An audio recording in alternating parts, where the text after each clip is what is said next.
Es cierto, ahí lo tenemos al ingeniero Miguel Ponce, lo vamos a sumar y nuevamente vamos a charlar con él acerca de esto que es, ya no sabemos cómo llamarlo, el flagelo, el castigo o qué de la bendita inflación. Ingeniero Miguel Ponce, un gusto charlar con usted. Él es el director del Centro de Estudios para el Comercio Exterior Siglo XXI. Miguel, ¿cómo estamos? Pero muy bien, Alejandro, un cariño a Virginia también y a toda la playa de seguidores que tienen ustedes por estas zonas. Muy bien. Bueno, gracias. Miguel, sigue aumentando la inflación, se aceleran los precios de los productos, están trabados por la importación y acá adentro, puertas adentro de la República Argentina, un país con una tercera Copa Mundial, con una tercera película que tal vez tenga un Oscar encima, pero acá la seguimos campeando de la mejor manera que nos sale, Miguel. ¿Y nos sale? Sí, la última vez con ustedes yo decía, volvé diciembre, ¿no?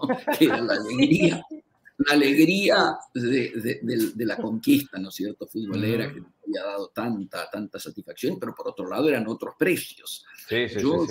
Simplemente para mirar la cotidianeidad, ayer un hijo mío me avisaba que en el disco de tal lugar no había directamente huevos. Claro, hablé con la gente de la Cámara y la gente de la Cámara dice que no tiene nada que ver, por supuesto, con la gripe aviar, que tampoco tiene que ver con la especulación que hay sobre el tema del dólar, la probable devaluación, etcétera, sino que hay un tema logístico. El problema es que a la gente no le podemos dar la explicación simplemente de un problema logístico. ¿Por qué? Porque lo que visualiza es que paradójicamente con el huevo está pasando lo mismo que ha pasado con la banana, por ejemplo. La docena de bananas que hace el mes pasado estaba en 80 pesos prácticamente. Perdón, en 800. Hoy está en 1.400, 1.200, 1.300, 1.400. El maple, es decir, los 30 huevos, también han seguido ese valor. Están en 1.200, 1.300, cuando hace 15 días atrás estaban en 800. O sea, ha tenido un aumento del 50% en lo que va del mes. Cuando nadie puede decir que estamos hablando de que, a diferencia de la carne, que ustedes recuerdan, venimos hablando de que se ha producido o se está produciendo un proceso de recuperación de precios que habían perdido el año pasado. Recordemos que el año pasado la carne subió un 62% contra casi un 100% de la inflación anual.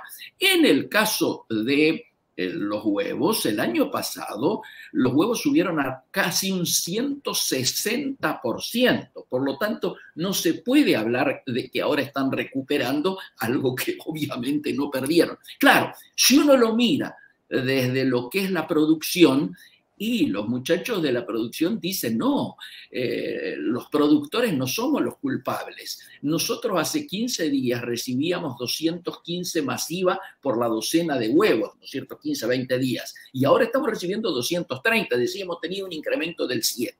Pero traemos esto como ejemplo de que lo que se ha perdido en todo este tiempo es el tema de los precios relativos. También creo, llegamos a charlarlo con ustedes, y hay un efecto final que tiene que ver, y lo vamos a ver cuando se conozca el índice inflacionario de febrero, que vamos a estar arriba del 6, seguramente más cerca del 7 que del 6, con lo cual la tendencia, ¿no es cierto?, en lugar de ir bajando la punta del avión como quería el ministro, acercándonos hacia un soft landing de un 3%, es decir, diríamos, descenso suave hacia un 3%, en realidad estamos teniendo un alza y se estaría estabilizando para el resto del año en el entorno del 6% mensual. Si esto es así, claramente vamos a superar, ¿no es cierto?, cuando conozcamos ya ahora el 6% con este 6% de que hubo en enero y casi un 7% en febrero, ya vamos a estar interanualmente en los 3 dígitos, es decir, vamos a estar en 102, 103%, solamente si se repitiera el 6% del mes pasado.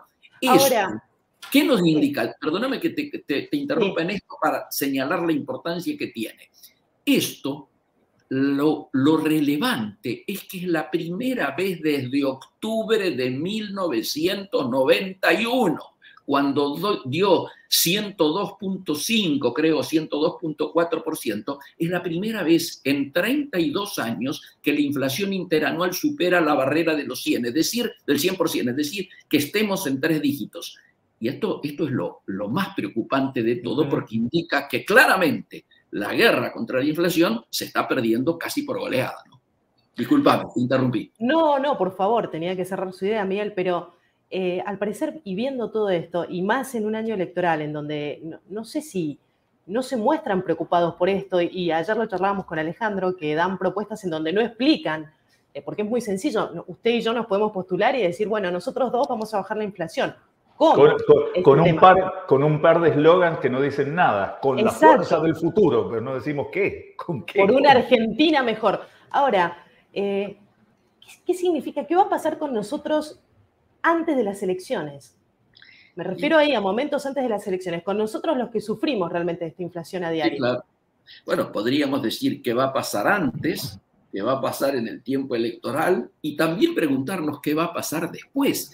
Porque el problema, salgo inclusive del tema económico y me pongo un poco más arriba en una mirada más global, lo que está ocurriendo, lamentablemente, es que nosotros vamos notando que la distancia entre la agenda de la gente, la agenda popular y la agenda de la política, o mejor dicho, de la dirigencia política nacional, del color que sea, no estoy haciendo eje a nadie, se sigue agrandando. Esa distancia se sigue agrandando. Es cada vez, yo diría, más pornográfica y menos empática. No se salva a nadie, mientras el oficialismo está discutiendo si Cristina está proscripta o no, pero a la vez le piden que sea candidata, pese a su promesa de no integrar ninguna boleta electoral. La oposición se muestra con disfraces, con caretas, con pomos, en fotografías que pretenden adelantar supuestas fórmulas electorales. Y completa este escenario los libertarios con acusaciones de venta o remates de candidatura o acusaciones de favores sexuales para integrar tal o cual dirigencia. Claramente, mientras se siguen despotricando contra la casta, mientras alientan la venta de órganos o el incendio a los bancos, todo en una suerte de aquelarre de patologías más propias de un psiquiátrico que de un país con angustia por los precios, como recién tocábamos, por la pobreza, por la inseguridad. Entonces, cuando nosotros miramos esta pregunta tuya de qué va a pasar, y yo rogaría que por lo menos la dirigencia se aferre a la política de reducción de daños, porque todo lo que viene de cara al futuro, si uno mira las tendencias, diría que los sufrimientos van a seguir increyendo, que los salarios y los ingresos de la gente va a seguir por debajo del aumento de los precios, que nuestros niveles de consumo, como ya se cuantifica, se están deteriorando, y por primera vez, mientras enero del 2022 contra enero del 2021 aumentaba un 2% el consumo, este enero ha sido exactamente al revés. Si comparamos el 2023 con el 2022, ha caído un 2% los consumos. ¿Y cuáles son los consumos que más caen? Obviamente los consumos populares. ¿Y cuáles son los consumos que más aumentan? Inclusive por arriba del índice general de precios. Obviamente los alimentos, bebidas no alcohólicas, es decir, los consumos populares. Este es lamentablemente el paisaje que nos toca recorrer este año. Vitu, ahí tenemos unos mensajitos, enseguida se los vamos a colocar a Miguel, porque también es para reflexionar. Miguel, yo quiero hacer una mención nada más. Yo no soy Massa ni lo quiero ser, como dice la canción de La Farolera, ¿no?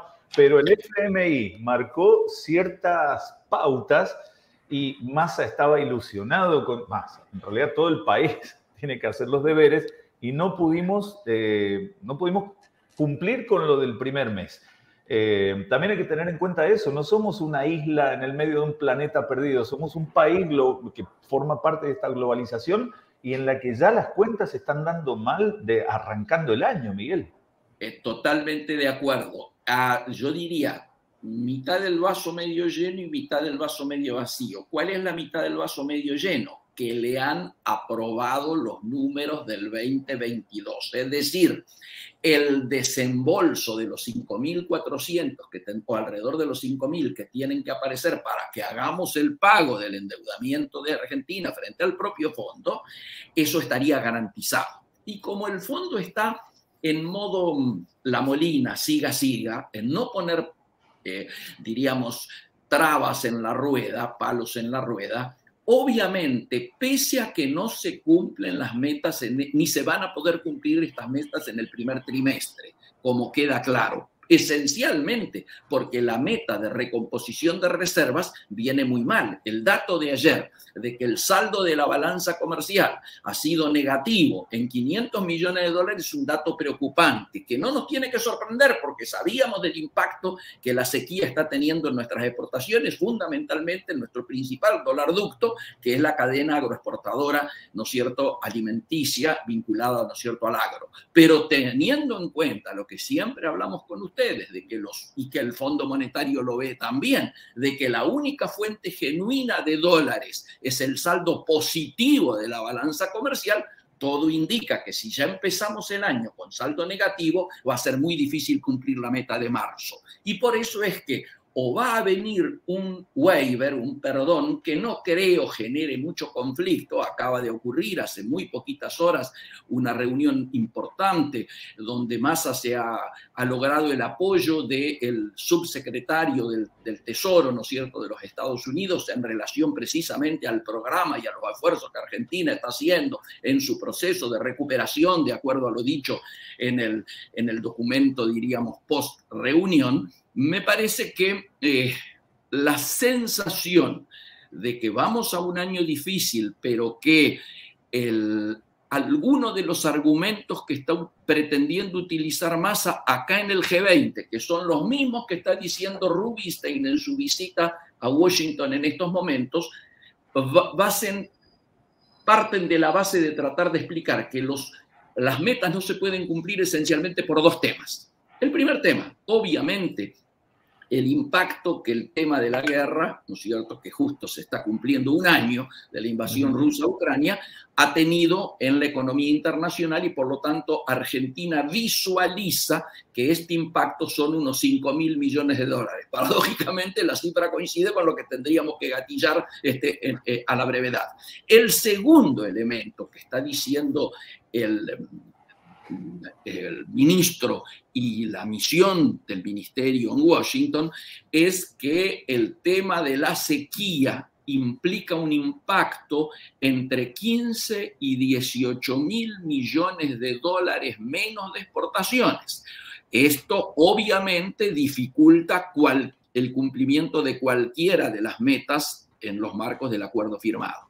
Lo único que se sobrecumplió, que ahora suena más difícil de hacerlo, es la meta del ajuste, diríamos, que se ha dado porque el déficit primario, ¿no es cierto?, se había comprometido a bajar, a que llegase a un 2.5 en el acuerdo con el fondo y fue de 2.4, es decir, se sobrecumplió la meta, pero aparece difícil que este año se pueda cumplir la meta de que el déficit llegue al 1.9 del PBI. Esto suena mucho más difícil de cumplir.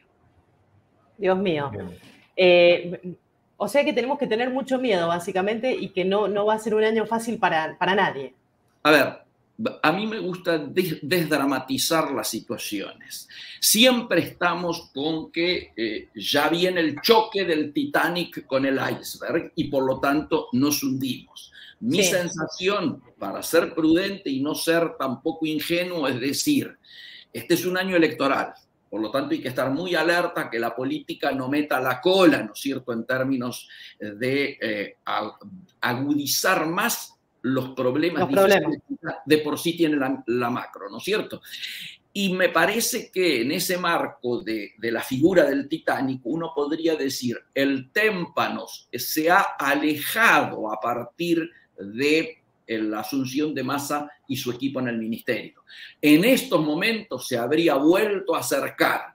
¿Hay peligro de colisión? Yo creo que no. Por eso me opuse a una declaración que sacó el Juntos por el Cambio hablando de bombas. Bombas implica prácticamente ir a un reperfilamiento que está soslayando la palabra default hacia la deuda en pesos. Todos estamos preocupados por la deuda en pesos. Nadie dice que el tema tiene que ser desconocido, pero objetivamente debe pensarse que es manejable dentro de los tiempos que plantea el cronograma electoral, que yo creo que sin duda, al margen de que se esté buscando precisamente el plan durar, como le dicen algunos, ¿no es cierto? Yo lo que creo es que se va a poder generar algún tipo de condiciones como para que los equipos económicos que actualmente tienen responsabilidad en el gobierno puedan juntarse con los equipos de lo que sería la alternativa al actual oficialismo,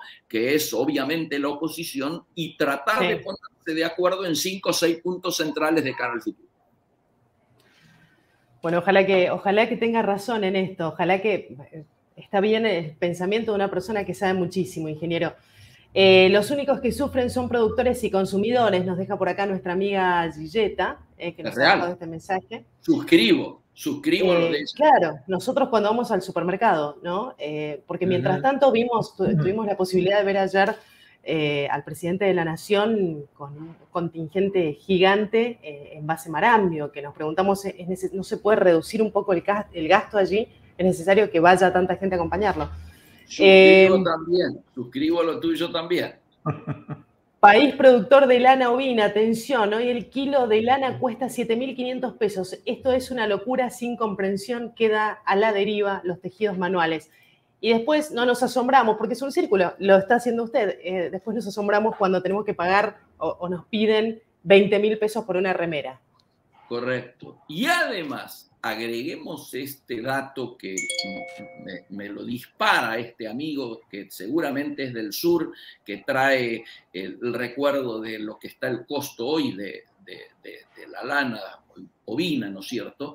Que es que nosotros estamos hablando permanentemente con la atención puesta en la soja o en el agro de las grandes cosechas, ¿no es cierto? Que obviamente son los que generan la mayor cantidad de divisas. Pero hay un sector muy grande de Argentina, en el cual inclusive está la zona de ustedes, donde las economías regionales también han sufrido la sequía y a esa sequía se le agregó después la helada tardía, con lo cual hay muchísimas economías regionales que están en crisis, entre ellas la de las producciones de lanas en la Patagonia. Pero también por eso es entendible que muchos están esperando que en este año electoral los gobernadores se pongan a la cabeza del reclamo en defensa de las economías regionales. ¿En qué sentido? Que así como se especula con que de un momento a otro viene el dólar soja 3, seguramente Mendoza va a reclamar el dólar Malbec, o